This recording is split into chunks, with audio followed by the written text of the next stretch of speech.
Today on UVA Legends podcast, I have my old pal, Anna Prillaman, my sometime co-host when she's available. Anna runs Family Properties 456, a company that helps folks put their house on the Airbnb market or the Okay. VRBO market. She can tell me Okay. more about that because obviously I don't know too much about it. But Anna is a 2000 graduate of Midlothian High School, where she won a state championship. She was Player of the Year in the state of Virginia in basketball. She was a four-year starter at UVA for the great Debbie Ryan. Graduated in '04. Coached at Atlee and Trinity. Became the AD at Trinity. And then the last time I talked to her, she's wrapping up being an AD at Trinity. She was living part-time here, but she was going to move here with her now wife. And so she's moved here, moved back, changed the name of your business. Yep. Unfortunately, your sister had cancer, passed. Um, you've done a lot since we talked in the last year.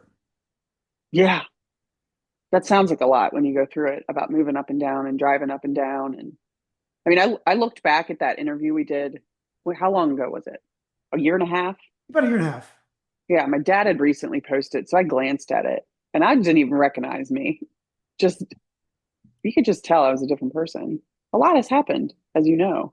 Well, how did you appear to yourself? Well, you said you look Well, different. How I would mean, how would you describe that? the first thing that's you have to do is when you are employed as a athletic administrator or really an administrator at all at a school, there's a part of your personality that's just not appropriate to show. You just have to like talk the talk and Uh, be a certain way. And I don't have to do that anymore. So I can speak more candidly, which is why I wanted to get back on here with you to just to be able to be a little bit more raw. It's just not appropriate to say certain things when you're employed in a school and you feel like you have to like button up a little bit. Now I'm never that buttoned up, let's be honest, but yeah, it was just the tone that I was talking in. I was kind of laughing because it was very professional. well, you pushed the envelope a few times in that interview. Do you So think?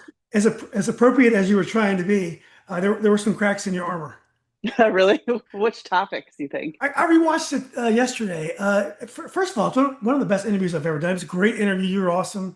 You just talked about race and all the things you're not supposed to Oh talk about yeah. when you work in education. You talked about, and you were Yeah. honest about them. So, as corporate Yeah. as you're trying to be, I felt like the interview was authentic. But maybe, Good. maybe, maybe there's more in store for me today that I'm. Yeah, we'll I, see where we go with it. yeah, exactly. Yeah. So, well. Anyway, I thought we'd start being away from um, the schools. I mean, that was a huge part of your life forever. I mean, you've been a huge part. You're a huge name in Richmond for your for playing basketball, for being a coach, for being an AD at a prominent private school, and then all of a sudden you're up here Yeah. running the business, and you're kind of just taking care of Anna and your wife, and uh, there's some family stuff going on. But it's more about you now than it is about about Trinity and basketball and all kinds of sports. Have you gotten perspective on being an AD in sports? Do they seem like they mean less now that after you're away from it, or do you miss sports and being involved in it? Yeah, that's a loaded question because it's yes and no. Um, I think the biggest impactful thing that has ever or maybe will ever happen to me is walking alongside my sister as she battled triple negative breast cancer. And that journey is, I mean, it's a nightmare, but as you reflect on there's a ton of blessings that come from it. And the biggest blessing is just this perspective shift on what really matters and how fragile health is. And, you know, being reminded daily, we are here once and you have to do the things that bring you joy. And so through that journey, definitely sports became petty because on their face they are. I mean, as we know, being athletes, being coaches, there's so much more to sports than what they are on their face, but really it's just a game, right? And so I definitely kind of stopped paying attention to really every level of sport. I mean, I laugh because my wife couldn't care less really about any sports other than baseball. So she kind of makes a mockery of a lot of things that come over the TV. I always, if I'm watching NFL, she's like, "What is that noise? Turn it off." And the seriousness of the Masters always has some jokes for her. But it really was related to my sister's journey that I was just like, I need a break from sports right now. the pettiness, the behavioral judging from rivals, of course, the parents, and I know we'll get into that later, but yeah, it all relates back to having a front row seat to a cancer journey, which is real life, and sports is not, is Yeah. what it Well, comes down sorry. to for me. Yeah. Sorry again here, but you guys look just alike. I saw some of the photos that you posted on Facebook. So, when you think about just the job now, though, when you run a business, you're thinking about the customer, you're Mm-hmm. thinking about your vision, you're thinking about, profitability, all these things. Um, and the focus when you're running a school, I mean, there is a bottom line. You have a boss, so you have responsibility. You do have clients in some ways, but it's completely different. How about the X's and O's of serving clients and running a business as compared to teachers, students, athletes, Yeah. parents? Do you miss that, or do you like running a business? I actually find there's some crossover because as an athletic director, I think I touched on this a little before. There's various constituents that you have to please: the athletes, the parents, your bosses, and your administration, the larger alumni community. And as we're running this business, because we are in hospitality, basically, we do have to consider the guests. We have to consider the homeowner. Then, of course, the people within the business that are the day to day operators, your cleaners, your maintenance people, your runners, your all that. So it's a juggle of pleasing various constituencies that sometimes one given decision is going to make one upset and the other one really happy. So there was some operational crossover that I found. The mindset going from thinking about not thinking about money at all day long in education, truly. I mean, it just never crossed your mind. You know what your salary is, you're paid once a month, it's the same every single time. There might be a negotiation, once every 4 or 5 years about your salary. As a business owner, I think about money all the time. I don't necessarily love that because I'm chasing the bottom line, and I want to be profitable, and I do enjoy the heightened livelihood that has come with this business. But that's an overwhelming thing for me because there's a lot of moving parts with managing money within a business. And it's not just one bank account like it used to be. There's just a lot of decisions there. So that has been a really big adjustment, the financial management of it. But operationally, I see a ton of crossover. So that hasn't been bad. And getting things in place, I came in at a time where Trinity needed to shift into the modern technology running the department, and so being able to put all that in place for this new business, because I think I operate with like 25 different pieces of software, um, between the Monday.com and doing Slack, and of course, Airbnb, VRBO, your property management system, your pricing tool. There's just so much to bring together. And I remember similarly doing that in the athletic department on a very smaller scale, just putting pieces together so things are more efficient. Yeah. So I think my joy is in operational excellence, as Trinity used to say, and I'm carrying that over into family properties. Yeah. Who took your job at Trinity? The associate AD, Adam Lonan. I think Okay. he's doing a really good job. He's a VMI guy, so very much probably I would assume. I haven't really heard much. More structured than I was. As far as people relations, I think I gave people a lot of space to kind of manage themselves. I think he's probably more on top of people for the better. I'm sure there's just probably a lot of improvements with. I was very laissez-faire about certain things, and I can't imagine that he's that way. And that might not be a bad thing. Yeah. Do you miss Trinity? Yeah, the people. I mean, it's just a great community. It's a very down to earth private school. Um, sure, there's wealth. Sure, there's some entitlement. I mean, because it's still I think it's $28,000 a year. Uh, but largely, it's really good people. I say this about most structures of people. There's like 80% of people are lovely. 10% are going to be a pain in your ass no matter what. They're the same people that complain that their steak's too well done and they send it back. They're the same people that get road rage. And then you've got a 10% that are reactionary and can turn into different people if something goes wrong with their child or whatever the circumstance is. And Trinity's no exception to that, but largely It's awesome. It's just a really great place. So I get coworkers texting me. The director of admissions, Margie Sneed, who's like the OG field hockey coach, lacrosse coach there for 27 years, texted me yesterday. I was thinking about you at the beginning of the season, just got through preseason. And so I'm in touch with the football coach, the former basketball coach. I mean, I'm in touch with a lot of people. So it's not like it's totally gone. And I can go back. I'm not somebody who usually does that in any of the institutions that I've left. I'm not good with nostalgia, but maybe I'll stop by a football game or something and Yeah. yeah, go to the big rivalry game. So I hung out with my old friend Rob White. I don't know if you remember Rob was a coach at Mills Godwin when That's right. Yeah. yeah. Yeah. Yeah. Yeah, he's a good friend of mine. He was my roommate when I was in law school. And I've talked to Mark Seidenberg, interviewed him, and Vance Yeah. Harmon. And when I talk to these guys, the Richmond public school coaches community is very, very close knit. I mean, they all know the same people. They go out. They're very close. Yeah. You're probably not in that clique. Do you miss the? Okay, so you're not in that clique. You don't really know those folks as well. It's I mean, totally separate. I know Vance Harmon. I don't know how you couldn't working in high school sports in Richmond.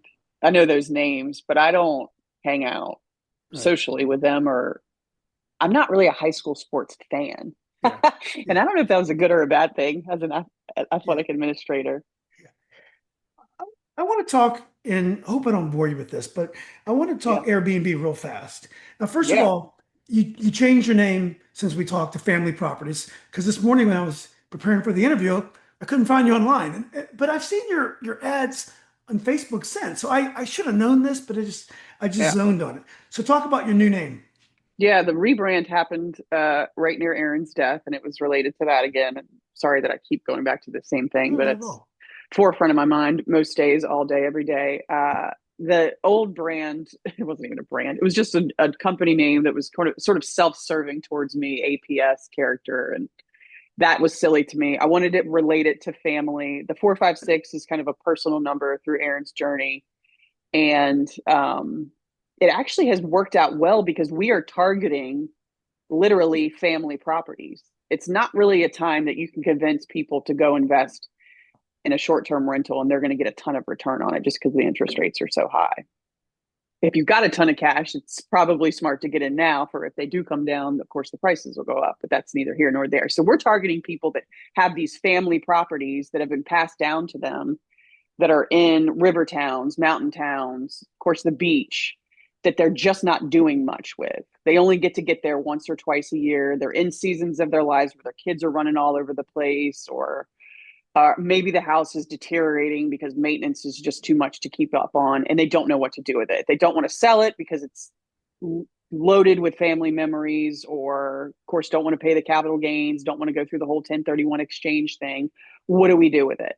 Well, you short term rental it and you make great cash, and then you can put it into improvements, renovations of that old kitchen or keeping up with maintenance.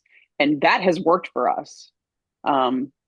Really, really well in this time of like kind of crappy economic uh, real estate interest rates and things of that nature. So, yes, the brand is related to just family is everything. When you go through tough times, it's the only thing that matters. But it also has helped with like who was our target avatar as far as owners are concerned. We've got a house in Deltaville that I keep talking about with people that was given to this family by the mother-in-law, and the family just couldn't get down there, and it created conflict between the mother-in-law and the family because she was like, "I'm giving you this big old house, you're not doing with anything with it.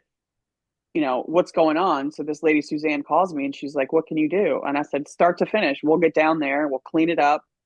She didn't even come down there at all. She's a lawyer in Richmond, and it kills it. I think last month it grossed $16,000 down in Deltaville. I mean, That's awesome. seasonally, Deltaville's amazing. We need to kind of offset it with some mountain and snow market properties, but yeah, that brand has done well with finding. Now there's the general ones we've got in Richmond. We've got a couple commercial buildings that have various studios in it that are like hotels that are churning them in and churning them out. So it's not like we're turning away any of the other types of properties, but yeah, the family heirloom thing is working.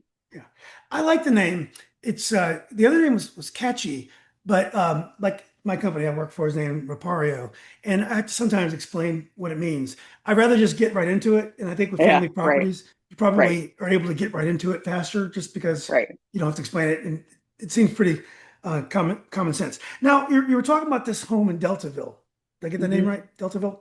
Yeah. Sounds like a movie. But do most people that do this, do they still live in the property part-time, or at least once a month, once a year or something? Or most of the time when they turn it over to you, it becomes a Yeah. full-time rental? The ones that we have in Richmond, most of them do live there part time because it's the ordinance. So that's a big thing in the Airbnb world right now, and it's very controversial. Is these various ordinance that are coming out in localities that you can only do it for X amount of days, or it has to be your primary residence.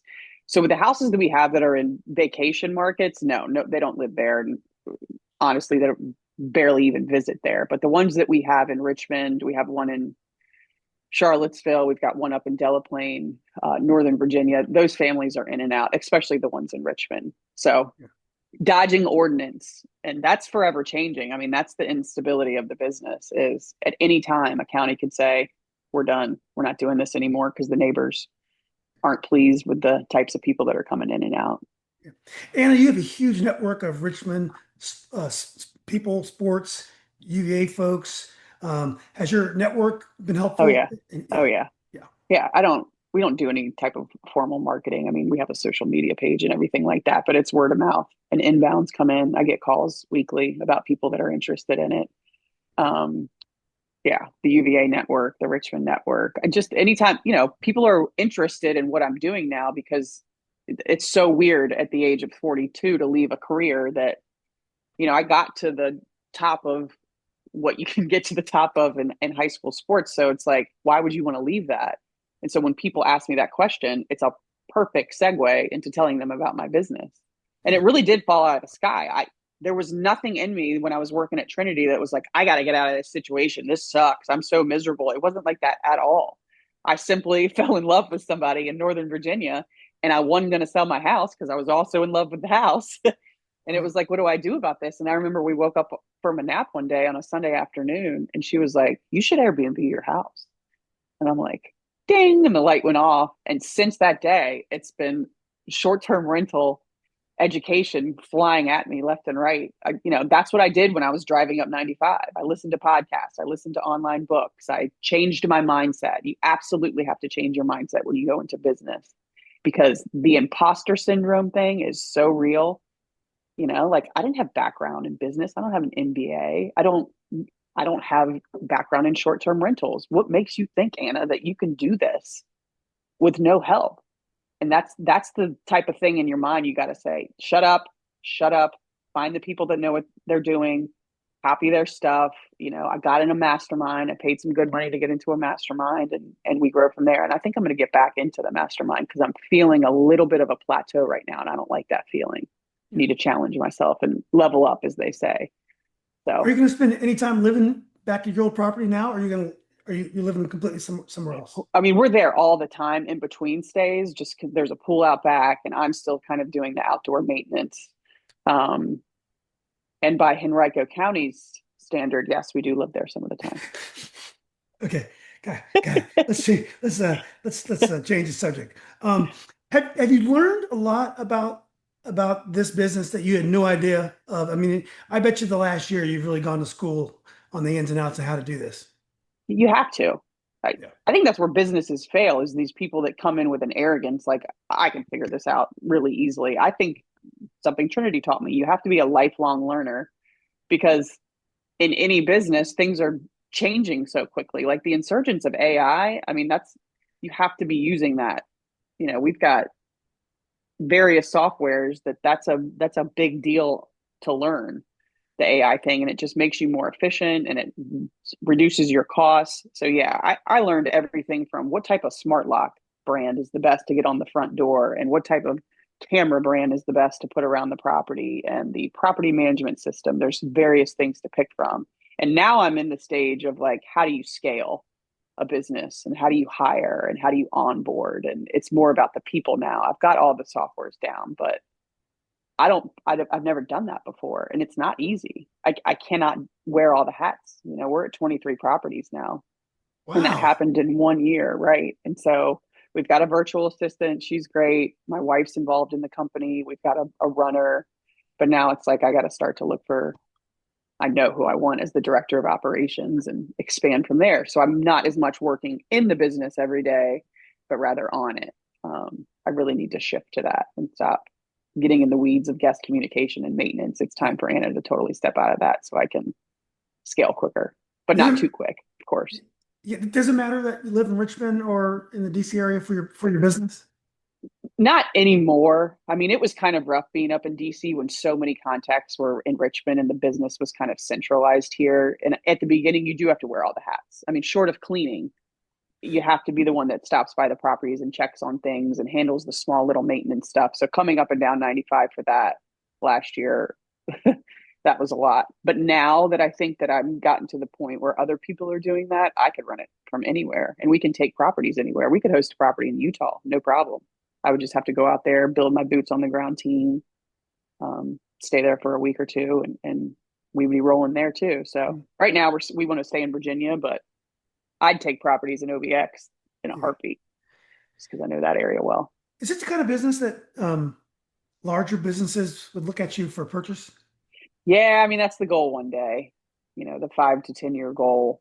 A lot of these boutique companies are popping up because the old school local property management companies just are way too big and they're not utilizing this new age software as much.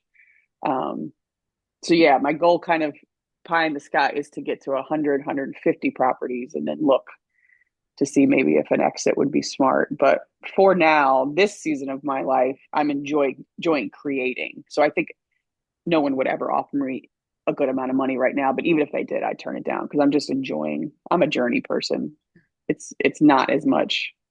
I want to make $3 million and go do nothing the rest of my life. That's not where I am yet. Maybe when I get to your age, I'll do Hey, watch your mouth. There is one thing you haven't done in education. You'd be a great principal. So you sell your company, you go back, and that's the one thing you haven't done yet. Would that ever interest you being a principal? that. I can't rule anything about coming back to education out because I am in a small business in real estate and the bottom could fall out at any time. The regulation could take over statewide, nationwide. So I don't want to seem too arrogant and say, hell no, I'd never go back. I think I always need to have that door open a little bit, but that seems completely overwhelming to do that. I'm in a grind now, but that's a whole different Yeah. thing. Leadership in schools, bless their heart. I mean, they are rock stars. If you ever wanted to get a job back in education, and I know you're not going to need to, but if you ever did, just play that video that you did your exit interview with Trinity that I saw on YouTube. I mean, they love you, so I don't think that'd be a big deal. Real quickly about this, and I promise you we'll get on to something else. Um, I have friends that have been staying at Airbnbs forever. Like whenever they go on business travel, they always do it. They always stay at some Yeah, quirky place, you yeah. know, anywhere, Manhattan, whether it's in the suburbs. They never do hotels. I've never done it. I've always been kind of like, I You, don't know. I'm so used to going to a hotel. Everything's like there. yeah. When should you stay at a Airbnb and when should you just stay at a hotel? I cannot believe you've never stayed in an Airbnb. I know. You're Are you gonna offended? Are you offended by that? Because I never. No, of course I'm not offended. You need to bring your wife to Richmond and I'll put you up in one. Oh, that'd be great. Um, the extra space, I think, especially if you're traveling with a family or more than just one couple, being able to have you're in the same shared common areas, but you can, it's a big house. So you can kind of go to your own spaces. I think the amenities are better if you're cooking, if you want to cook, if you want to cook out, use grills, everything is fully stocked there for you. It's just a bigger situation. Now, if you want high end, I mean, there are high end Airbnbs out there, but if you want high end and squeaky clean, I think you need to stay with the hotel thing. But there's just a different experience with Airbnbs and seeing the character of houses and how the host and the owners have curated the space sometimes is neat. I mean, hotels so cookie cutter, right? I think you should try it. Yeah. Where do you usually travel? I don't travel that much anymore, but Uh, usually it's Manhattan. Um, you know, well, uh, occasionally I have to go to California for something like San Diego or Los mhm. Angeles. I really don't travel that much, but I used to travel all the time when my son was playing soccer and I had a bunch of boys. And at one time I almost locked in a B&B because I needed, lots of different Yeah. rooms and parents. And at the last second, we chickened out. Are there some things to watch out for? You mentioned, they might not be as clean as a upscale hotel, but are there Yeah. some things you should watch out for when you do Yeah. short-term I stays? mean, look at the reviews. That's the beauty of from the guest side is the reviews. The hosts are really annoyed by it sometimes because oftentimes people just don't understand the review system and slap you with a 4-star review and say, this was a great stay. And they're just people that never will give 100% of anything to anybody. So that's frustrating. But yeah, if you're below, don't book a place that's below a 4.8 ever, and read the reviews about cleanliness. There's some town, I can understand going to New York, you stay in a hotel. Also, Airbnb there's very strict regulations in Airbnb in New York just because of that housing crisis. But Airbnb is perfect for places like the Smoky Mountains in Tennessee. You can't find a good hotel. 13 million people visit there a year. It's all cabins. Speaking of Deltaville, the only really good place to stay down in Deltaville or Irvington or Whitestone or Urbana is the Tides Inn. And of course, that's going to be booked most weekends. So it's for places that like hotels aren't as prevalent. You definitely do the Airbnb VRBO thing, and then vacation towns too. I mean, who wants to stay in a hotel for a week or week and a half? Get a house. Yeah, yeah. Well, let's talk about Northern Virginia. So you were and Yeah, you mentioned the podcast and books on tape on 95. We had lunch once or twice, and you were living like in a suburban sprawl. I mean, a typical Northern Virginia area. I grew up not too far from where you're staying. Where I live is not too different from where you stay. It's yeah. just the way it is. What was it like going from this kind of a classic Richmond town with a southern charm and these beautiful, livable houses that you can afford to like this metropolis, like this nameless metropolis where you didn't know anybody? Was that a big adjustment for you? I didn't mind it too much just because I was so dialed in on like my relationship, and yeah, it was just kind of about that. It's so different. It may as well be worlds apart. I can't not be a Richmond. I have to mention the traffic first as a Richmonder. I mean, we all just are like think everyone up there is completely insane for putting up with that. I find that you got used to it.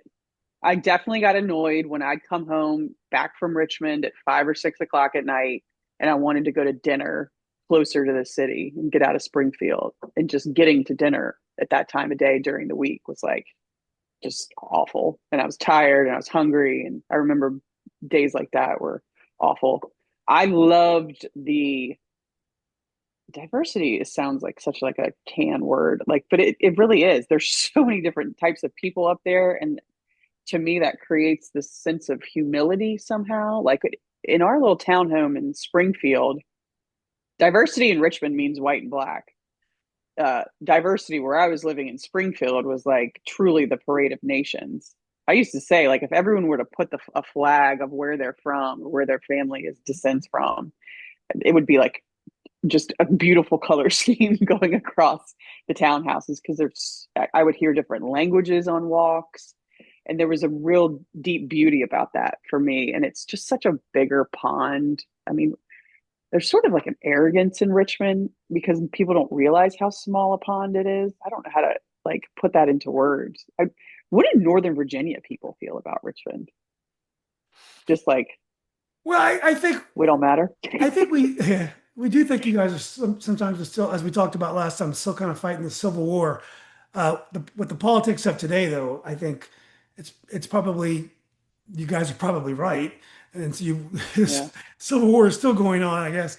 Uh, I think people here like Richmond. I think all of us who live here uh, yearn for a lower cost area yeah, that still has the convenience of Northern Virginia. So I recently moved, as you know, out towards Leesburg, and I grew up in Fairfax, but I lived in Springfield, real close to where that you're from, and people who live there generally commuted to the city. So you spend an hour each way in traffic. That's just the way it is. And then we lived in Arlington the last 25 years, North Arlington, it's kind of upscale, but it's so convenient. It's great, but we couldn't afford much house, but it was enough yeah. for us. And we loved it. It was so convenient in a lot of ways. Then we moved to out here. It's called Lansdowne, which is kind of a planned community. And the northern part of Loudon is it doesn't have the traffic because Yeah. most people living here aren't commuting to DC anymore. So, it's only 40 minutes in DC, 30 minutes, 35 minutes in Springfield where you were, but we don't have the traffic up here. And it's kind of like it's it doesn't have like low cost housing. It's a very upper middle class area. They Yeah. say it's the wealthiest county in the country, but that's only because there's no low cost housing. There's not Everyone here is not rich by no means. In Arlington, where we live, everyone seems richer. But everything here is like the exact same. Like the communities are the same. There's always great grocery stores, and after a while, I kind of like that. It lacks being eclectic like Richmond, the Fan, or Monument Yeah. Avenue, or Arlington, some of those little historic areas. I just really live in a tidy, very very usable suburb now. So Hmm. it's funny. Because I have such strong hobbies. As you know, I love sports. I love talking about sports. Um, all the things that I need, I have. I can get to ball games. I can talk to people. I don't need a Yeah. whole lot, but and Yeah. there's so many restaurants up here. So I guess this is like it doesn't really matter where I live anymore as long as I like the inside of the house and I can get places I need to go. Right. And that's all that really matters to me now. Yeah. I Yeah. got frustrated because I didn't know kind of the local scene up there, like especially with restaurants. I love like the local up and coming restaurants. And my wife's very tuned into like the Burke area. And we started to get to know Old Town, Alexandria a little bit. But, in Richmond, I just know, oh yeah, this restaurant in this part of the city and this restaurant over here. And none of them are the big chains. And I got frustrated that I had to Google up in DC. And that's just not being there that long. Um, Did you miss? Did you miss? I mean, you're a big deal in Richmond. You're a big deal in Charlottesville.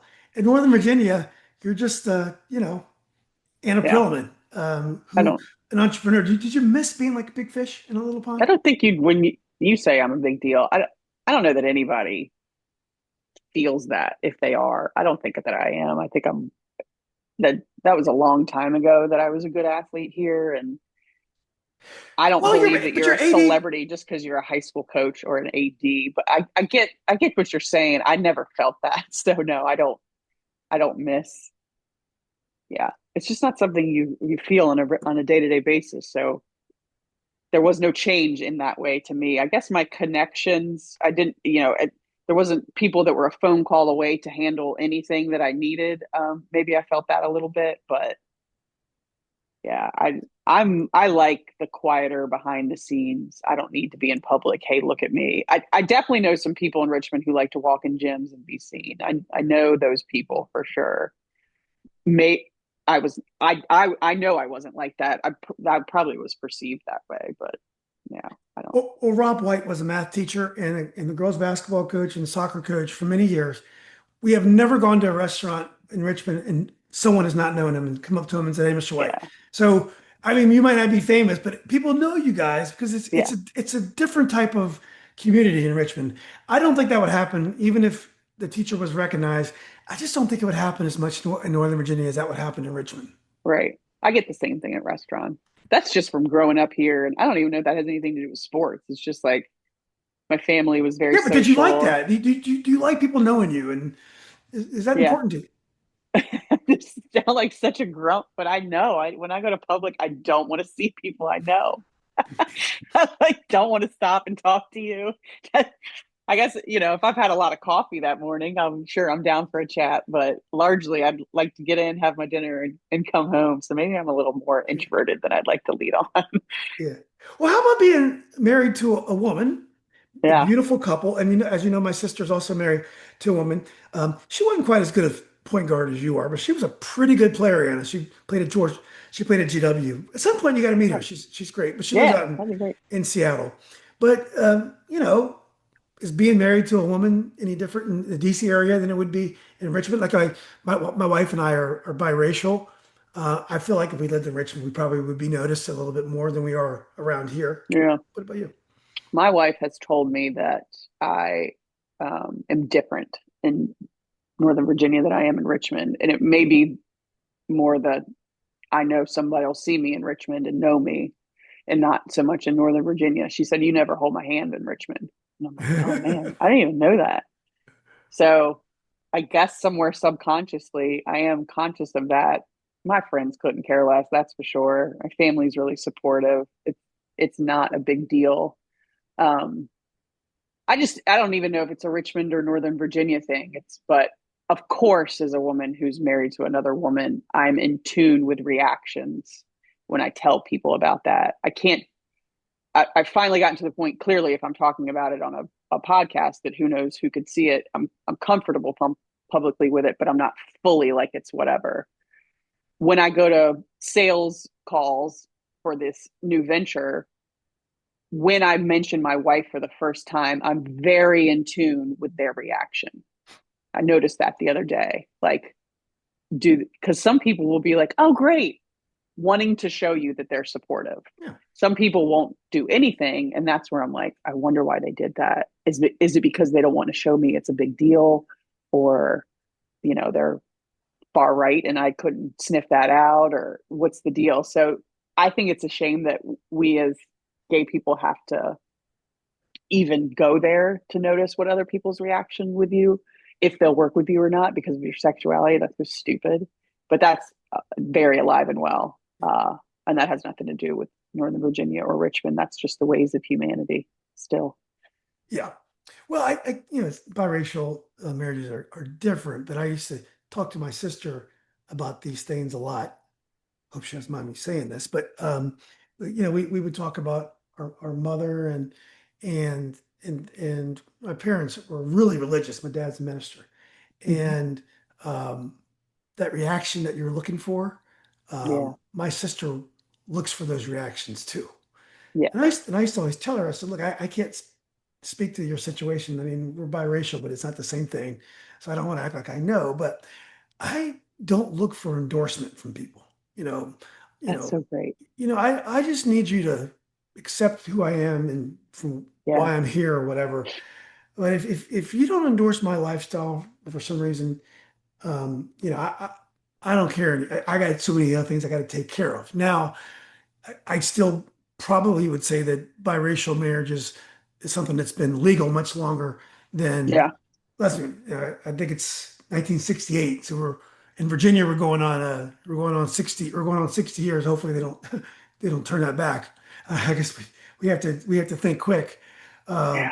But yeah, we used to talk about those things and those looks. And I have to admit, when we are out somewhere or I don't even look for looks anymore. I don't want to know because it's really nothing I can do about it. And we're way down that road, me and my wife. Did you ever look for the looks? I mean, was that ever something? Is it just like an age thing where you just get to a point where it's like, I don't care? Because my heart's, if I know that somebody's not going to be accepting of me because of it, of course, I don't want to be around them. And that's not a big deal. It just still breaks my heart a little bit. That Yeah. there's still people that, why do you care?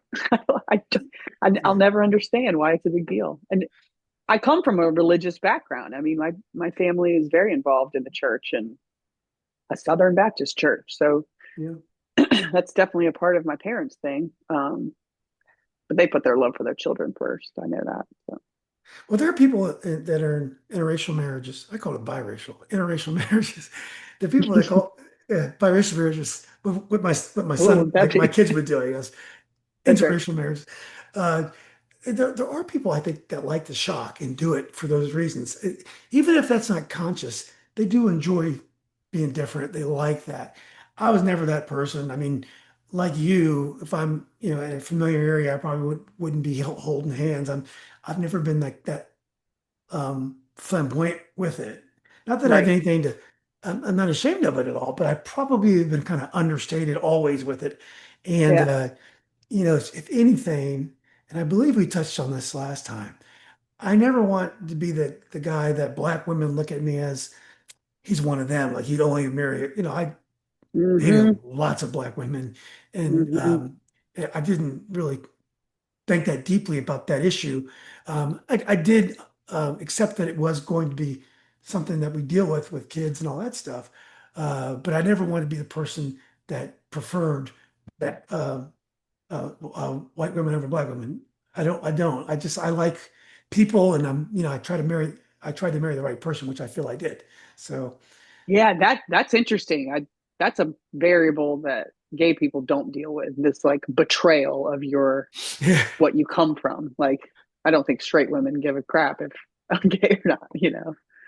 that's But that is yeah. a thing in biracial or interracial Well, I couples. think That's we guys will tease another guy if a woman at one point comes out and she ends up marrying a woman, or even if she's always bisexual or whatever, we'll blame the guy for her change and her, yeah, yeah. That's we will do that often. We will blame that person for the well. I guess you're the reason why she saw the light. I think I have an ex that had those jokes fired his way. Yeah. Yeah, but basically, you feel like you're just as accepted in Richmond as you are in the DC area. You don't feel any Yeah. different. Yeah. And it's probably just the supportive friends that I've had and the supportive Yeah, family. It's just not, I mean, they make jokes my way, but I think that's their way of saying like, we don't care. yeah. How about the political situation? Do you worry? Because I do. Yeah. That when diversity is being attacked, when equity is being attacked, when they have mentioned things about gay marriage, I don't think anything's going to happen. But I truly wouldn't put anything past the No. politics of today. Do the politics worry you at all? Yeah. My wife is hyper involved in that. And I think right when we were first started dating, we were talking about Roe v. Wade, and I was like, "There's no way." I mean, that is in stone. It's not going to change. And then, of course, I remember the day that hit the airwaves and was like, "Oh, wow, this is real." So I think we'd be ignorant to say the same thing about the same sex marriage thing. I too, like you, not too concerned. We got married in DC. I think if anything, it gets kicked back to the states, and I think we're pretty safe in DC. But those folks that are married in Alabama probably not the same thing. But of course, it's concerned. Everything's on the table at this point. To me, it's a sad time Mhm. with social politics for sure. But someone who's been like yourself has been in schools, and you know how important leadership is. Um, when you have people at the very top questioning diversity, questioning um, migrant workers, like being suspicious of everything. As someone who's been around schools, is this something? Are these things that we're going to be okay? Or it's like my kids have my son is very tortured by all this because he Mm. realizes the things that are going on now aren't normal. My daughters, they realize it too, but they tend to keep their heads down and just you know do. My youngest is in the theater.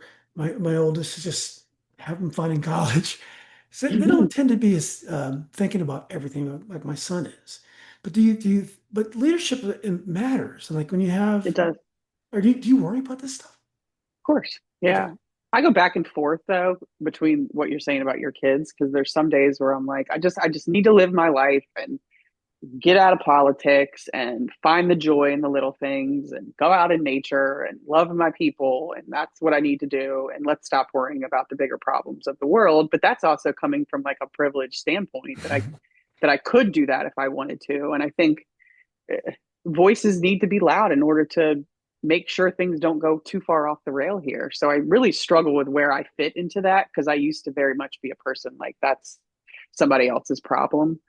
I think it's incredible that the words diversity, equity, and inclusion have gotten this negative connotation because to me they're three very positive words.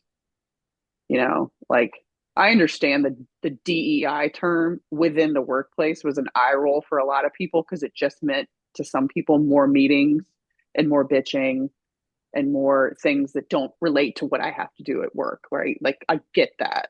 I think that's silly too, but I understand that. I don't understand the hijacking of like inclusion is such a beautiful word to me. I don't understand the hijacking of trying to make that a negative thing. I'll never get it. Okay. Um, God, just to get into the minds of some of these people daily, that would be like, oh, that's why you think that way. Because I can't reconcile it. It doesn't make sense to me. Yeah. But I think they're feeling the same way back toward, both sides are sort of like just not understanding one another. And what is the solution for that? Yeah. My mind's not big enough to figure that out. Yeah. There's Brian Stevenson. He's one of my, is it Byron or Brian? Anyway, one of my favorite philosophers. I should know his first name. He always likes to say he's the one who did those the lynching museum in Alabama. He's done a lot of Uh-huh. you've seen him on TV. He's great. But he always says the arc of justice bends towards just the arc of freedom bends towards justice or something like that. The arc of history bends towards justice. He has a Uh-huh. beautiful saying, and I hope he's right. I just think sometimes I think the dark forces are winning. I would have said a year ago when we talked that we would never would be talking like if you would have told us when last time we talked a year and a half ago that where we are today, where people with masks on can go and take someone away without any kind of court order and have them deported, I would have never ever believed you. So that some of the Or things that that are happening DC now, would be, huh? and your city is under federal government control. Like, Yeah, what it's the would have world? never believed any of it. I mean, DC, of course, there are places in DC that aren't safe. There's places in Richmond that are Every horribly city, unsafe. There's every places city. in every big city. DC is a safe city. It's just so funny when you read that nonsense. And but And anyway, where does it escalate to, right? Like, what month are we in? Month eight of mm, yeah, several more, you know. Well, I don't know. It's going anyway, to be interesting. I mean, I next can't believe I'm talking we'll have about a politics publicly. what's that? I can't believe I'm talking about politics publicly. You're I really know. challenging me. I know. Well, this I is like this it. is my play to get you to do a podcast and we can talk about nothing. Well, look, let's get back to what you're great at, and that's basketball. I know you haven't been following sports that closely, but I wanted to fill you in on what's going on the WNBA. You realize Hmm. Caitlin Clark's been hurt, right? Yes, I knew that. Okay. And you realize she had a woman on her team named Sophie Cunningham, has kind of been her enforcer.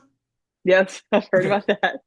So like she's like this beautifully talented black belt karate. She played on the football team in high school and very interesting person. And there's a political thing here. I think she's a Trump supporter. It's some crazy things going on here. Is she Um, that tall white girl? I don't know her as well. yeah, she's tall. I don't Okay, I yeah. think she's like 6'1", Blonde. 6'2". Yeah, very, Yeah, very, very attractive and very yeah. interesting personality. But she's very much been a lightning rod. She took up for Caitlin when Caitlin got kind of almost attacked in this one game, and then she did a hard foul later on, and she really became this internet sensation. And they've really been playing it up. There's another, um, for lack of a better term, white girl on the team named Say Lexi it. Hall, who's also a great player, very attractive. So these three amigos they're Yeah, tight, and they're almost playing this up a little bit, and it's really selling. it's good. Unfortunately, I think it's causing even more. Um, it's even more of a racial issue than it really even already was. And I think the league is still benefiting from it. I think the games are selling out. There hasn't been as good television ratings because Caitlin's been hurt. Right. But anyway, so you have any thoughts about what's going on in the So WNBA? let me just make sure I'm clear about this. So the talking heads are basically pitting the white girls versus the black girls. Yeah, And and I whenever definitely Caitlin gets all that, uh, there's a lot of things going on. There definitely is a part of that, and also Caitlin's very important to the league, but a lot of people yeah, resent that because right, first of all, she's probably not the best player in the league this moment, but she's the most compelling player. Whether you like it or not, she's the one people are watching. Either we want to watch her get beat, or we want to watch her do her thing, or we think she's beautiful. Whatever the reason is, they like her. She's the reason why a lot of folks, and that creates resentment. yeah, Even first of all, people are competitors. She's not right, that great of a player. I'm better than she is. That's a normal way an athlete feels. But even if you don't feel that way, no one likes to be dependent upon somebody else. Like she's like the savior that's making it so we can make a lot of money. And they right. also are holding out. Some folks are holding out for more money. So there's a lot going on in the WNBA. Now, I don't know if there's any talking heads that are creating this. I just think the internet is kind of creating this kind of rivalry, I should say, or just tension in the league. Well, isn't that what sells? Isn't that why people watch sports, both on the men's and the women's side? I mean, I think, yeah, I'm trying to think of examples through the years of when ratings were really high in any given sport. Why was that the case? And it was probably because some sort of vitriol between two figures. Yeah. You know, in the 90s, women's basketball was decent because everyone loved watching the Gino versus Pat thing, right? Mhm. And then tennis with Monica Seles and Steffi Graf, and they didn't like each other. Even further back with Navratilova and Everett. Like I think that rivalries are good for the marketing of sports, whether they're real or not. And yeah, when you throw race in there, like or whatever gender stuff or Bird sexuality, it Magic, it it feels Larry Bird, and yeah, Mike right. Jones. Like that's just what it is. And I'm trying to think of an example of where ratings were really high in a sport and it wasn't that. I mean, that's what sells sports. Yeah. That's why people go to the Trinity Benedictine football game because the schools don't like each other.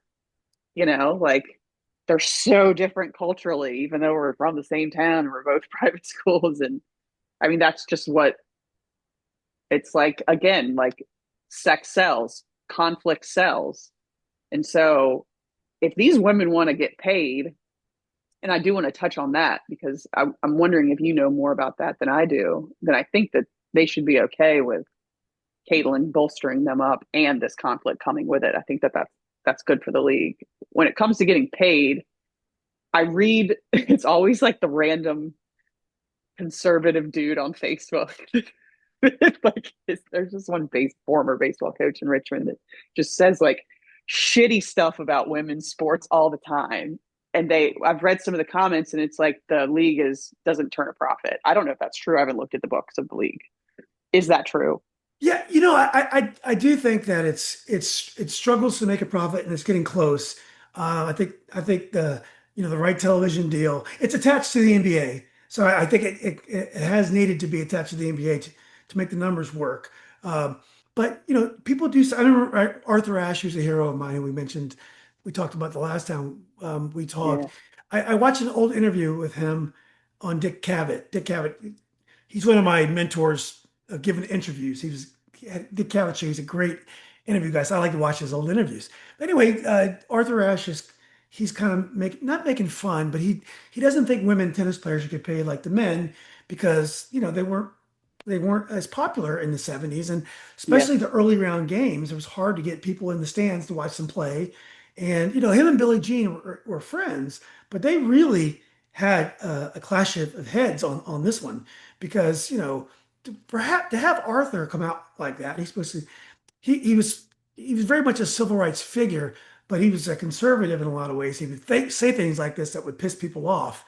And when I went back and watched that interview recently, it probably didn't age well. I don't think it was Arthur Ashe's place Yeah. to say that the women, because I think an argument could have been made to keep African Americans out of leagues, for practical reasons.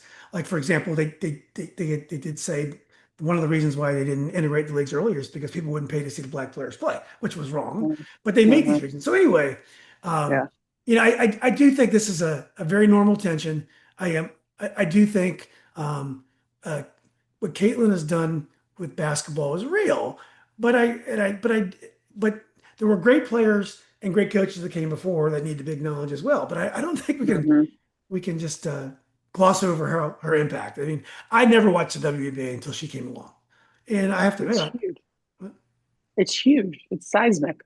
yeah, I mean, what she did for the women's Final Four for that 1 year or 2 years, like everyone was watching. yeah, I remember we were at a bar at a 40th birthday party, and a couple of the girls that my friends you would never think they had their phones sitting on their little vodka sodas, and they were watching the game, yeah, so into what Caitlin Clark was doing.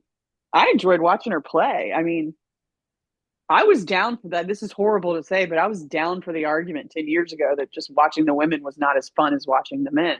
And I don't know that I don't say that anymore.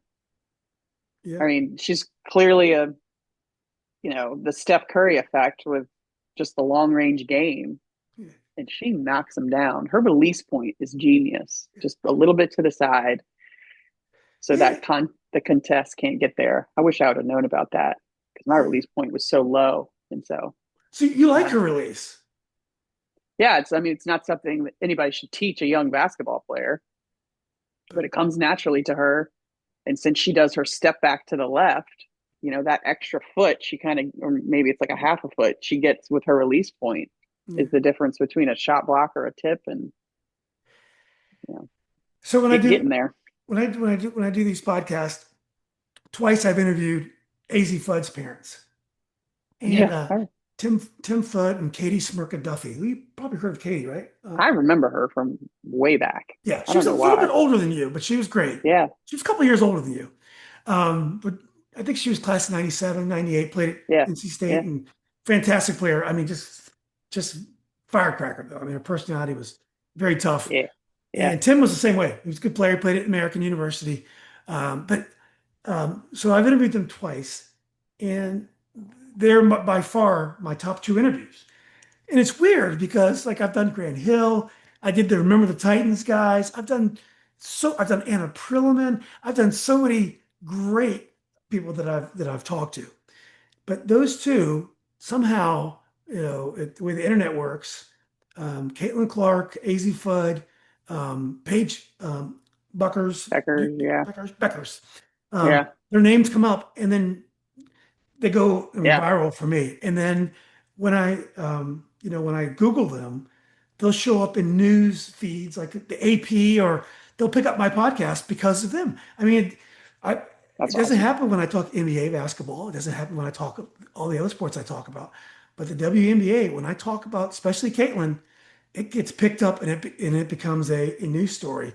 So Tim is starting his own podcast, and he should, because Oh, cool. yeah, because every time he opens his mouth, it goes, and people are very nasty on both sides about it. I mean, I'll send you the clips. We had a very rational discussion about AZ, their daughter, and Paige, and how Paige and Caitlin is different.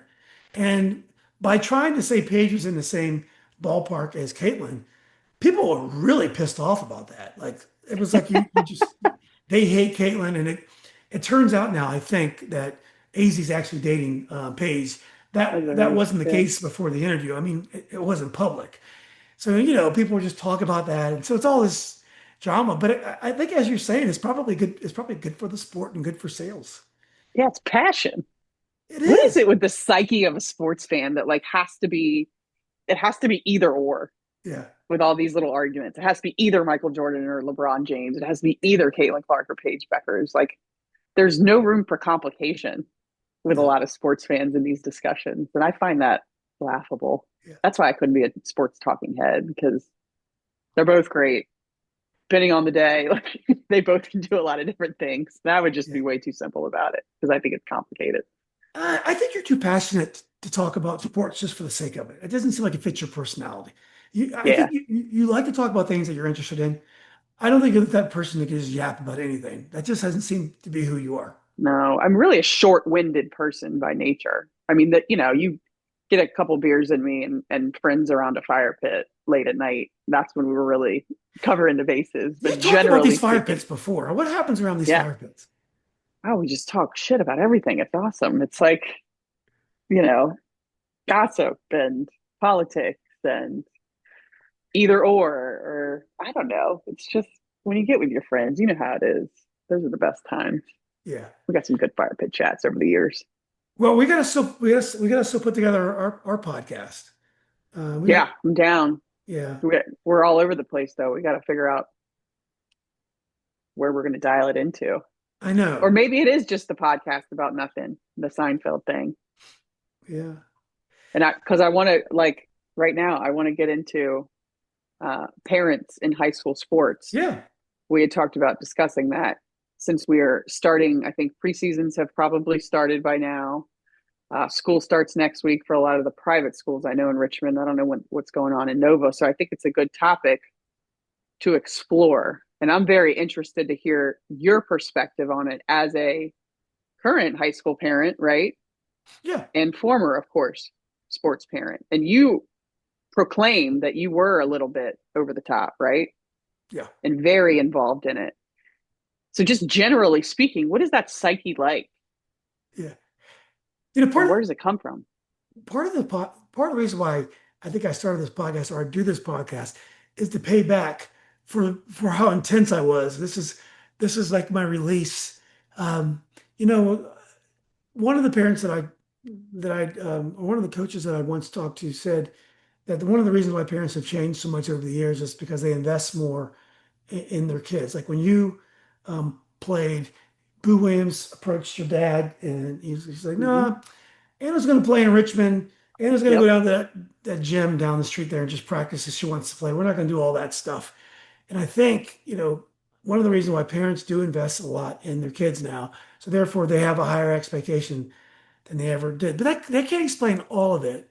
Um, I do think, is it part of me living? Is it part of me living through my kid? And I don't think so because Yeah. we were completely different athletes. And it turns out, even though I was much more athletic than my son, he was a much better. I mean, I was never all district. He was second team all district. He played on a team that got to the state final. I lost the first round of districts both years. My daughter, who's in theater, my youngest, she was a lead role at two solos in Mean Girls the other day. She was phenomenal. Cool. Yeah. And so after, I'm not intense about the theater. So afterwards, a lot of parents just kind of strut around and they're kind of like the sports dads that I used to see. And people came up to me and like, oh, your daughter is just incredible. And it's interesting because I don't have that. I love, like, every time she performs, if they have six performances, I'll go to all six. So I love watching her do her thing, but I don't have the same attachment to it as I had with my son. Yeah. I still love it, and I can't wait to see her perform because she's great. But I really can't explain all of it. And I went and watched our interview from last year. And we talked a little bit about this, and you're like, what the hell? And I still don't have any. I don't have any Yeah. answers about that.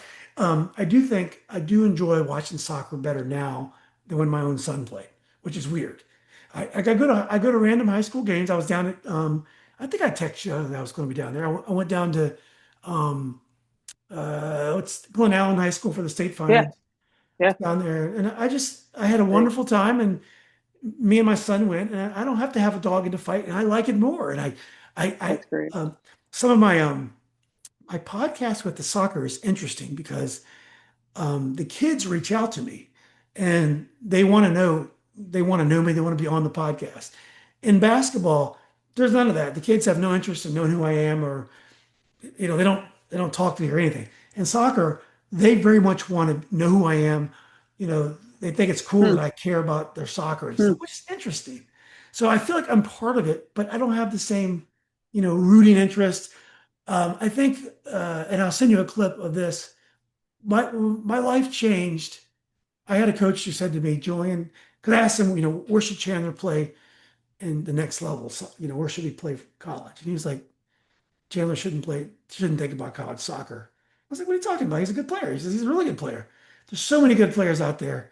He'll end up going to some school he doesn't want to be at. Maybe he gets hurt. Yeah. He says, if you're Yeah. not Division 1 getting money, I don't know if it's worth it. I was so offended by that. It was the Yeah. best advice I've ever gotten my whole life. He's at UVA. He plays intramurals. He referees like I did. He likes Yeah. refereeing basketball more than soccer. So, and a very, very long-winded way of saying, I love it as a parent.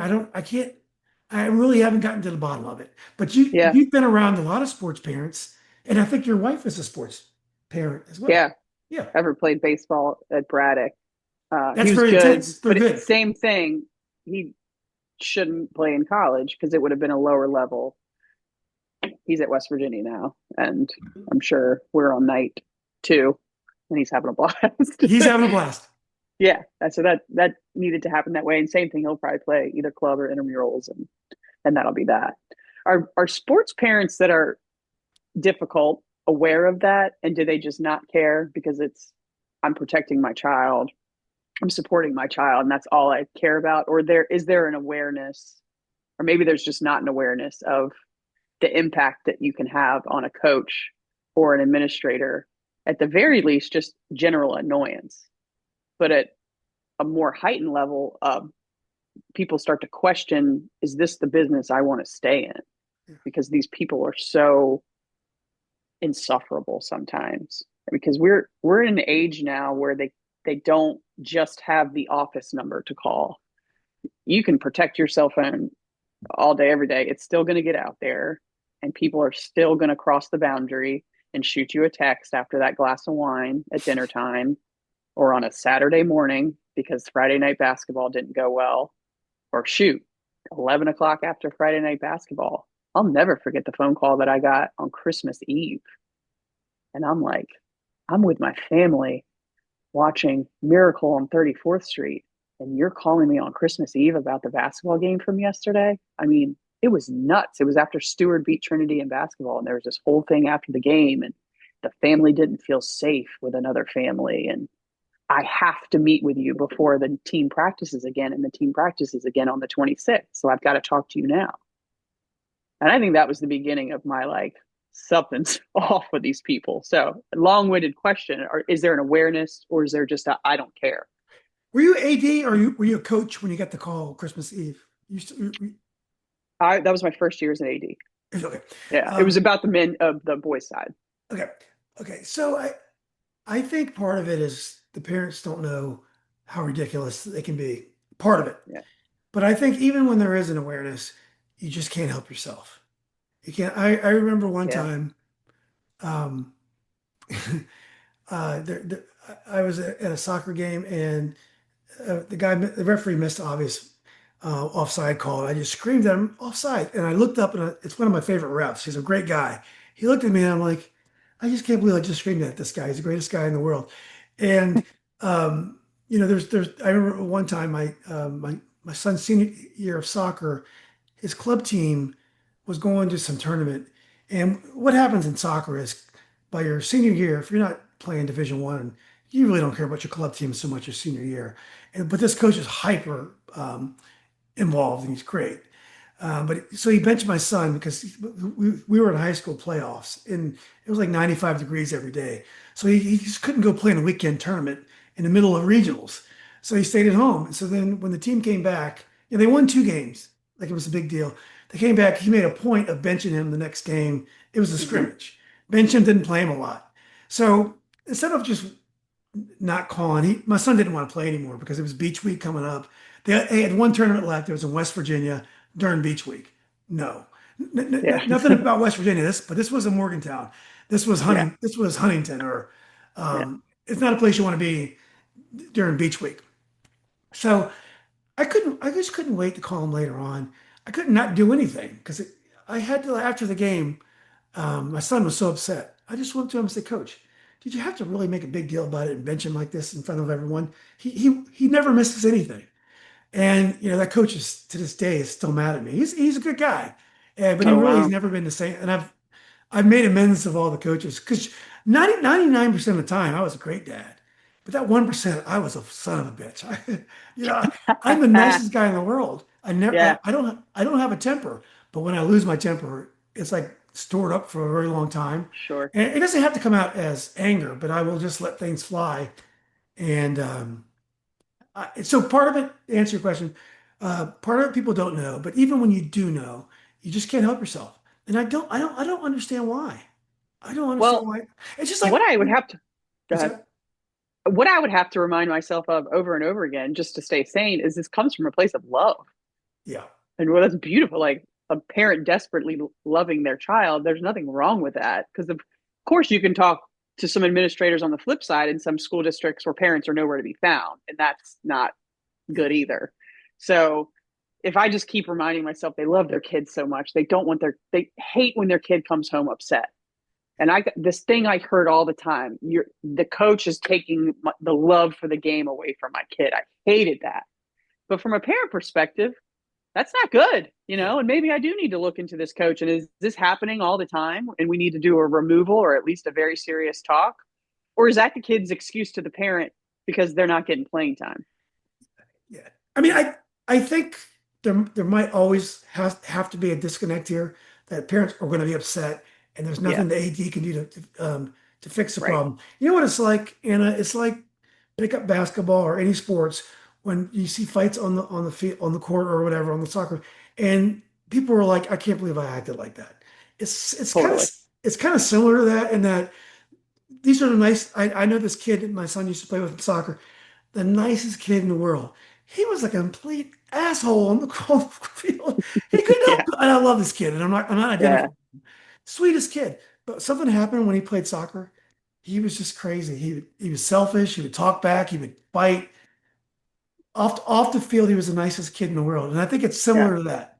I agree. I turned into that as a coach where I would yell at referees and be disrespectful and just Really? carry myself in a way that after the game, I'd be like, who do you think you are? And I'd have this pep talk with me. Don't do it next time. You need to model the bit. Because if you tell your kids, don't pay attention to the referees, and then you act a fool to the referees, that's horrible modeling behavior. And I would just continue to become that person over and over again. Yeah. So I think we all have to give each other grace that sometimes we behave in a way that's not great. I'm just seeing a lot of great coaches and great administrators exiting the business because they just can't continue to handle the around the clock criticism. And there's egos involved on both sides, of course. I think from the also the coaches and the athletic department's perspective, how dare you? I'm working so hard for not a lot of money. I'm pouring everything I can into these kids, especially the coaches who are, hopping on the bus and traveling 2 hours on a Tuesday night and then coming back into the classroom and teaching the next day and going to scout and just doing stuff above and beyond their $3,000 stipend. And it's like, and you're now going to call me at 10 o'clock on a Friday night and talk about playing time with your kid who is not good. Yeah. And I know that you can't recognize that because you were not an athlete either. So you wouldn't know talent if it hit you in the face. But like, it's like a how dare you thing. Yeah. But like you said, it's not going anywhere. I ask my son sometimes if was I over the top as a parent, and looking back, does he wish I would have been more laid back and stuff? And he's like, no, no, no, no. I like the fact that you cared so much and you were interested in what I was doing. I think sometimes my daughters kind of resented that. Oh, But no, that's he thought it made him a better player. And there were times I was really hard on him as well. Not that many times, but I did realize once he got in high school, there was so much pressure on him that I didn't need to add any pressure. But at a younger age, I could have been tougher on him. But yeah, I really think I don't know if it's a problem that's ever going to be fixed because everyone's always trying to get an angle, and there's so much there's more money involved now because like yeah, you guys had yeah, Armando Baycott, but there's going to be others. You're not just getting trying to get Armando Baycott into UNC. It's going to be whether Armando Baycott can make $400,000 right out of high school. yeah, So, and not just him, he might be an easier case because he's a nice kid, but you may have the kid that who's maybe a Division III player, but he needs to get the right exposure, and his parents are really, so yep, I think it's going to get worse probably before it gets better. And I will say, I was lucky. We had great coaches generally, really good coaches that appreciated my son. There are some coaches out there that aren't very good. And I'm not saying, I'm not trying to put any more pressure on coaches, but there are some coaches out there that don't get paid that much. It's not like when I played, when your coaches were your teachers, it was incredibly prestigious to coach high school basketball at my high school and coach football. Those are huge jobs even though you didn't get paid a lot, they yeah, were huge jobs in my community. It's not like that anymore. We have to get good people to actually want to do this. Why should I do this? In this world where inflation and I need to make money for retirement. Why should I spend all this time with other people's kids for a $3,000 stipend, as you exactly, said? exactly. I think the thing that can get better, and my earbuds ran out of battery, so I don't know if the volume's changed, but No, not at all. okay, good. Is just the boundaries that I talked about. Because again, 20 years ago, you didn't have access to these people around the clock. And that has changed. And I don't think schools need to do a better job of regulating that. And you do not text, you do not call coaches after this hour or administrators and go through the appropriate channels, email somebody. But I mean, people like you have personal connections to coaches. So it's like, Hell yeah, I'm gonna call my buddy and talk about this. That's I don't have a problem with that crossing over that line. So if boundaries could improve, that probably would help a lot of the coaches maybe Yeah. stick out for a little bit longer. Do you miss, like, Mark Seidenberg won 16 state championships as a tennis coach. Vance won a couple state titles. Do you miss the competitiveness of coaching? I mean, you probably get that in your business, but do you miss trying to beat that other person and developing these kids? Yeah, I'm not sure that I've coached my last game. I think I could possibly return to it maybe in my 50s or something. I specifically miss coaching the sports, not basketball. Basketball just got stale to me for whatever reason. It was, I just was in it too long. But I did volleyball at St. Catherine's for 9 years Oh, as is the that right? coach. Yeah, and we won five, I think, LAS championships, and we'd pack those gyms with our rivalry with Collegiate. That was a lot of fun to me.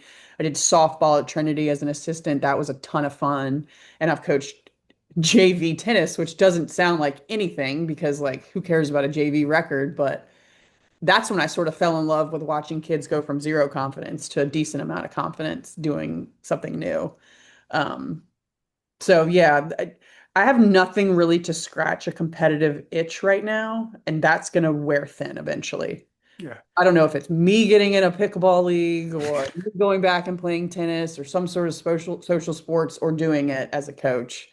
I have to imagine, in the next 5 years, something will give and I'll try my hat at it again. And I think it's probably going to be more joyful if the business is going well and I don't need that extra few $1,000s and it's not about that. It's truly just about 100% the pure giving back to a kid or for if I was doing it myself, the pure just fun of competition.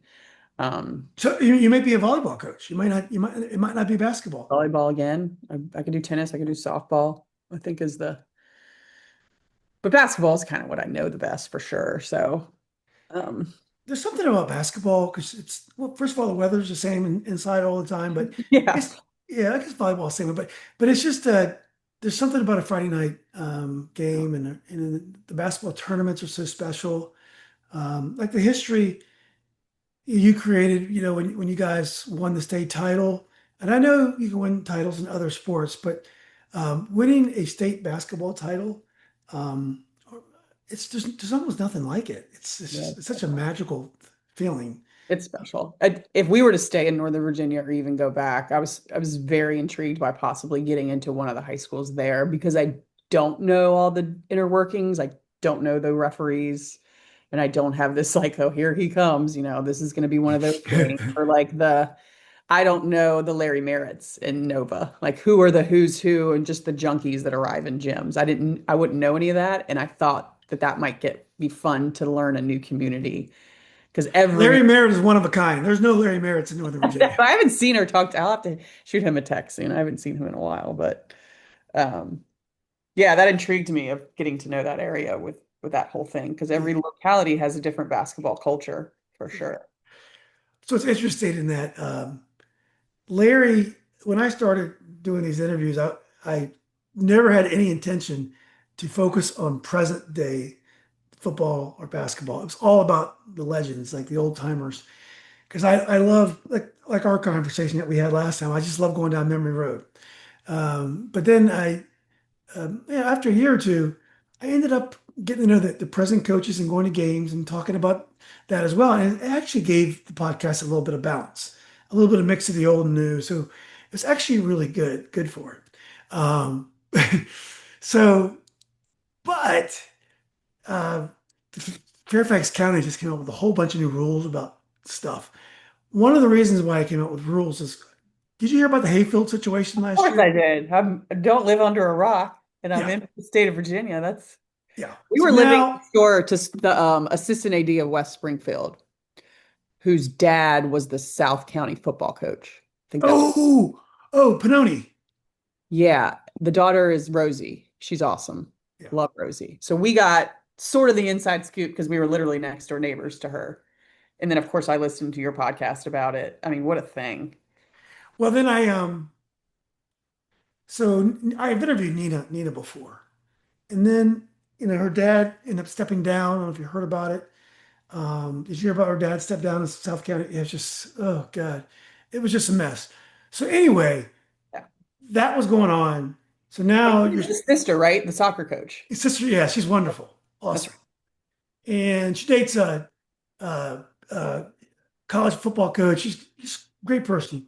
I got in the middle of that. Don't want to talk. I don't want to go down that road again.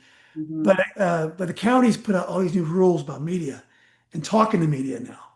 And a Yeah. lot of it, Hayfield has changed everything in terms of coaches, things you can do, coaches can do off season, things the media can do.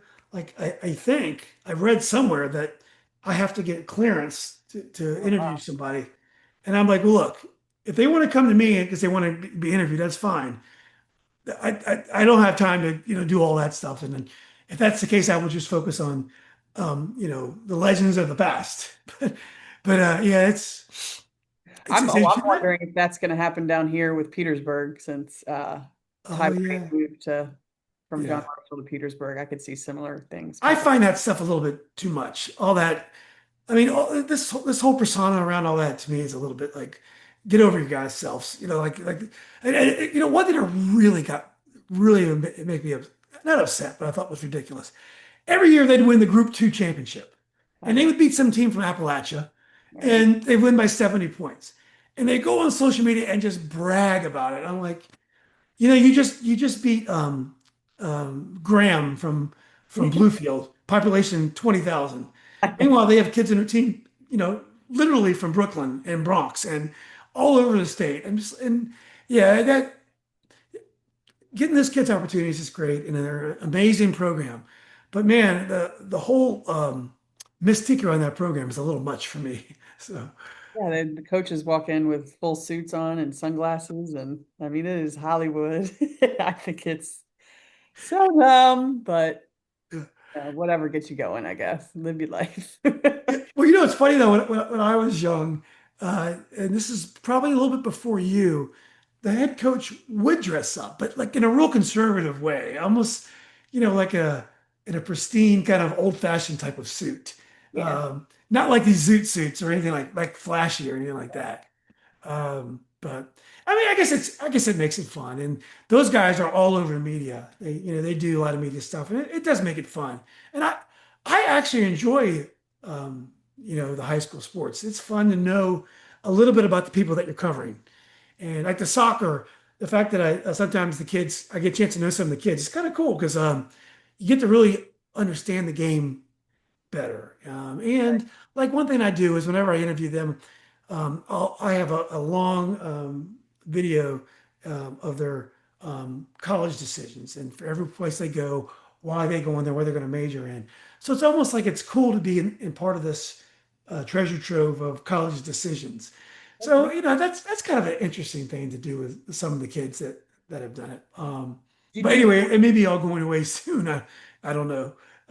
So. Are you getting like softball, tennis, track athletes on your podcast or If a coach does something incredible, I will do it. I don't have bandwidth to do everything. yeah, yeah. I generally just do football and basketball. Nice. Definitely soccer as well. Those three. I do one sport per season. But like if a baseball team wins the state, I'll definitely will invite the coach on for an interview.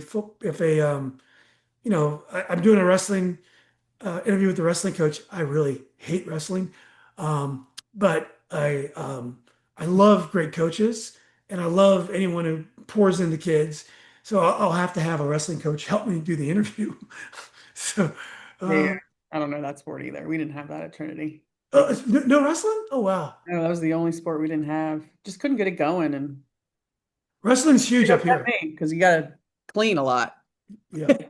So when are you going to come back in town so we can have lunch? My wife still works up there 3 days. Oh, you're still by city by coastal. You're still two I mean, cities. not I can't get up there as much since her son is off to college and I gotta keep the dogs. But yeah, I'm up there, so we'll definitely have to get up and Yeah. talk and podcast.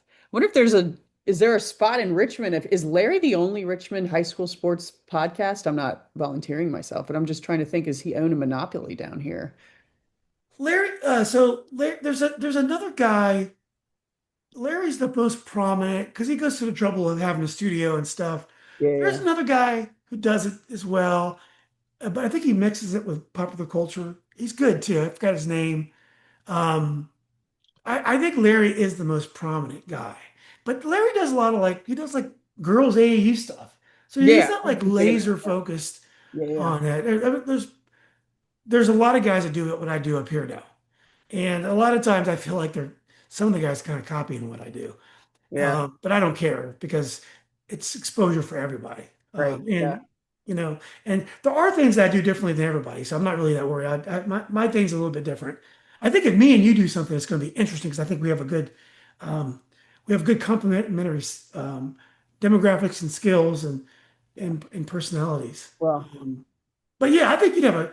I think a podcast with me would be great, but your own would be awesome as well because it also is a good way for you to talk about issues that affect your industry. absolutely. Um, Yeah, when the market changes, it's going to be a hot place to be in. absolutely. I would think. When you think when the interest rates go down and Absolutely.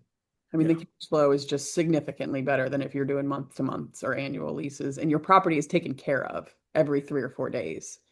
So yeah, even if you get a bad tenant, which is a guest, they're out of there yeah, after a weekend. And your cleaners come in, your maintenance guy comes in, and guests can pay for damages if if you got a good VA that follows up with Airbnb. So it's really a turnkey thing for owners that are trying to make an extra buck on the side. And there's tax benefits galore to it.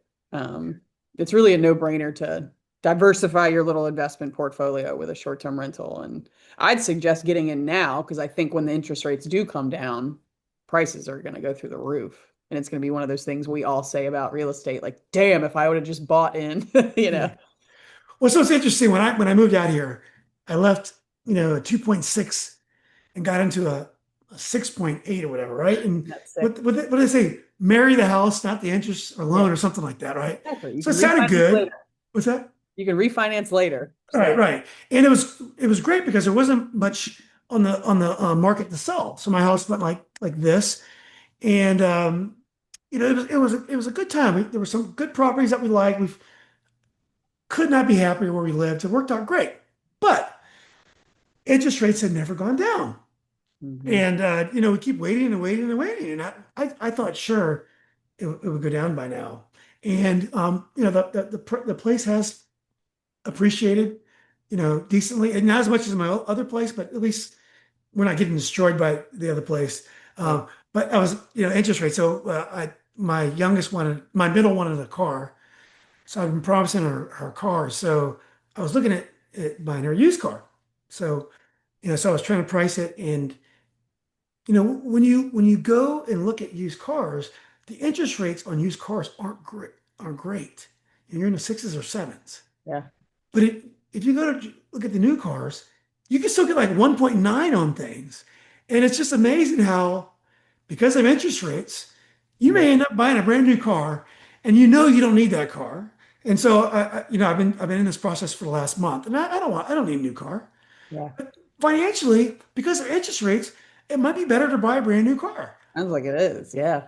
It's like, and I That's was like, man, wild. I I don't need actually that didn't know car. that. I don't know cars that well. What's That's that?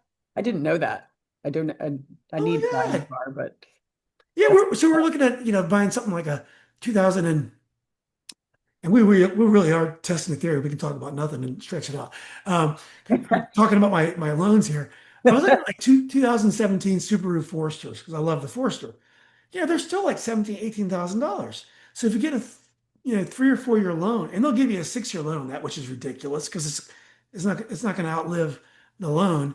But if you go 3 or 4 years, you're talking 600, 700 bucks a month. So then, after you're done with the loan, the car's probably about done because these cars have 80,000 miles right. or more. Right. If you go buy a brand new car, let's say I was looking at the Subaru Legacy, I think, or was it the sporty one, not the Forester, but the Legacy. I love it. It's a great car. And with the 1.9 in the 30s, you're looking at $500 a month.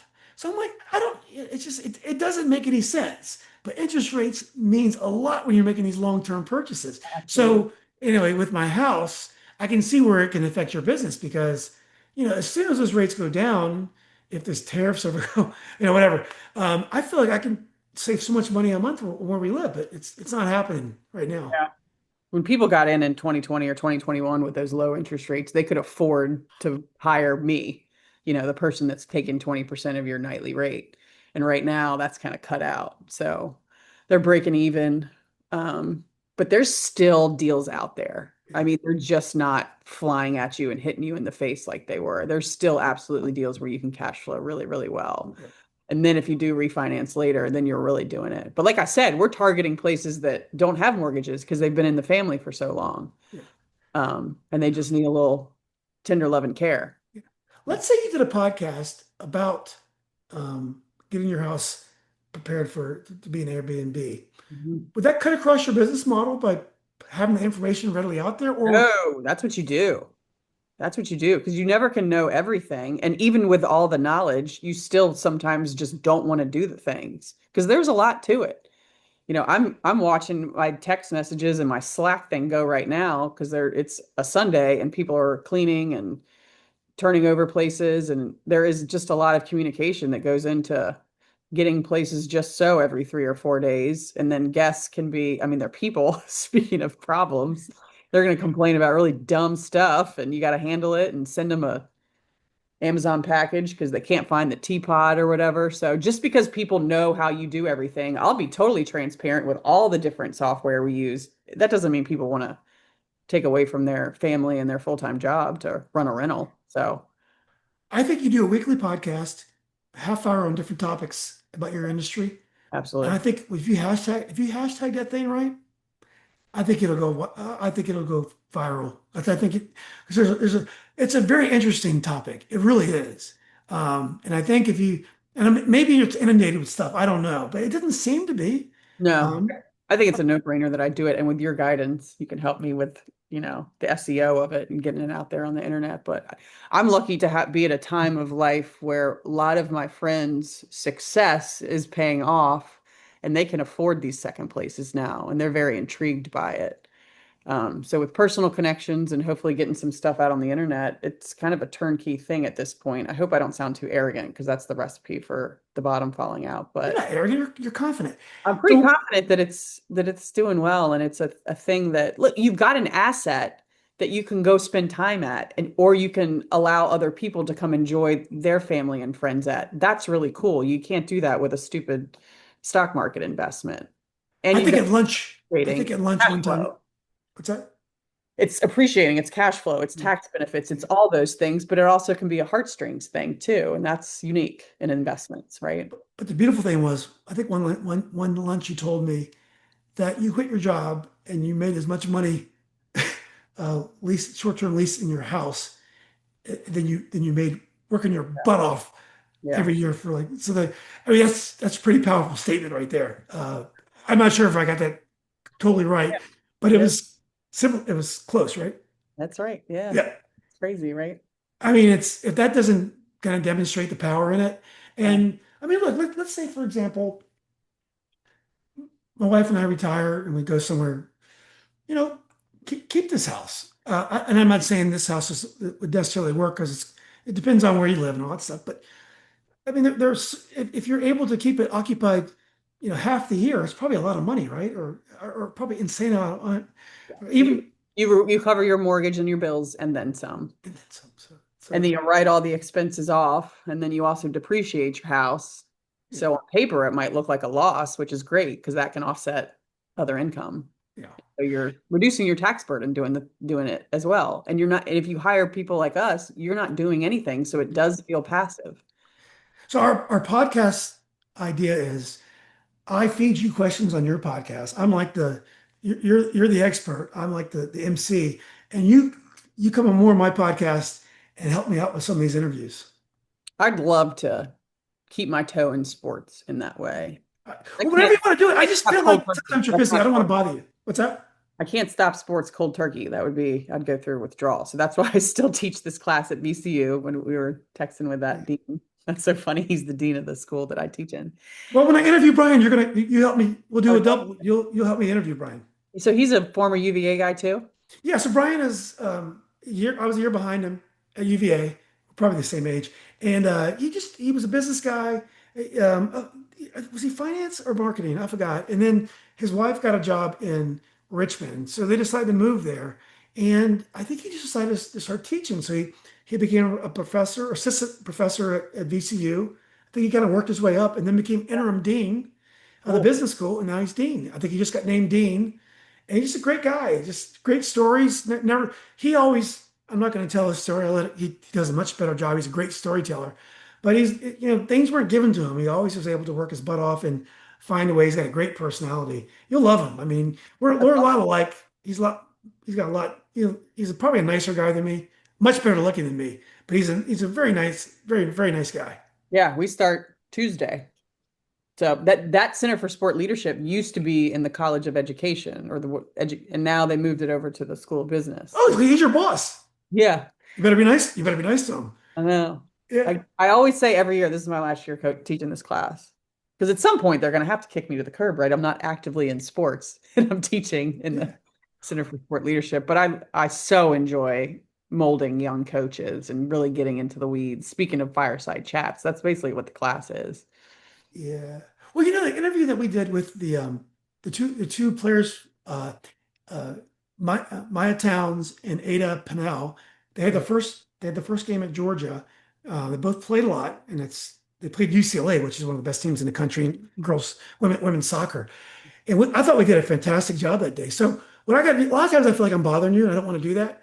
But next time I get an interview, I'm going to bother you, and you could just tell me, no, Julian, No, I I'm love doing a million things. I enjoyed talking to those. I was impressed by those two women. Yeah, they're great. Are great kids. They I didn't are. want to step on your toes by talking too much and asking too many questions. We'll figure I that. I talk too much. It's good you do that because you ask about things I never would ask about, just because your mind works differently than mine. Sure. And I think most of my interviews are very much the same because I'm interested in the same things. So every person I talk to, everyone has a different path, and so I might end up on a different tangent. But the things that interest me are the questions I'm going to ask about. Yeah. You have a different interest. So you might, I forgot exactly what you've asked those women now, but you asked things I typically wouldn't ask. And I thought it was a great interview. Yeah. I like looking at athletes outside of the athletic because you are a whole person. People forget. And there's a lot going on in a student athlete's lives that have absolutely nothing to do with that sport. And that's Yeah. the stuff that I'm intrigued by. And I find that athletes are like, thank you for asking me that. Yeah. Because Well, I'm just put in a box, and that's where I am for these 4 years or the rest of your life, whatever. And it's just there's so much more to people. So I like finding out. well, you also played at a very high level, and I didn't. I was a pretty good high school player. You were a state player of the year. So, and Like so and long. you were on Mr. Prillaman got one of the four colleges, at least one of the four colleges paid for it. And my dad paid in full for Julian Brown. So, uh, He's watched our interviews. He'll watch this one as well. My dad's okay. on Facebook. Surprised y'all haven't come across each other yet. No offense, what's your dad's name? Walt. No offense, Mr. Walt Priddleman, but your daughter's great. But well, look, I really enjoyed this, Anna. Make sure you let's do a better job in coordinating these type of things. But Cool. definitely start your podcast. Yep. We'll get next time I'm in DC, we'll do lunch or dinner and yeah, you're gonna help me start this thing. We're gonna do it. I promise you, I'm gonna reach out more often and not. I'm kind of shy about bothering you, but Don't be. you're so great at it. So let's definitely do a better job keeping in touch. All right. Have a All right. lovely rest of the Sunday. Yeah, enjoyed it, Anna. Great seeing you. All right, bye. All right, take care.